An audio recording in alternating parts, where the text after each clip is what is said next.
по-различно, нищо по-добро не ни очаква, ако влеземе в политическа криза и бързи предсрочни избори. А как? ДПС се оказа най-нападаната партия. Нейният лидер, нейните депутати, но и депутатите, между другото.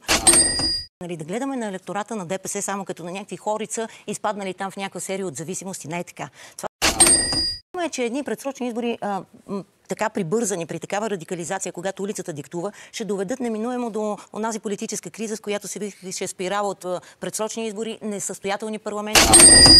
Но тук говорим вече и за политическа атака. Нали, тази омраза, която виждаме изцяло на политическа основа. Желанието да изчегърташ противника си, да го изпариш, казва.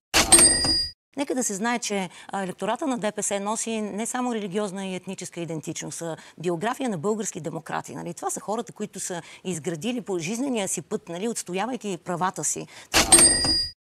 Определено това са центрове на власт, които целят радикализация не само на протеста, на обществените взаимоотношения, на политическото противопоставяне, в смисъл такъв, че да не могат политици да се съберат, нали, да преговарят и то в кризисен момент за държавата. А цялата тази радикализация цели появата на купища социални страхове, свързани с бъдещето, свързани с усещането за нестабилност, свързани с промяната, която ще настъпи чисто технически, вкарването ни в еврозоната.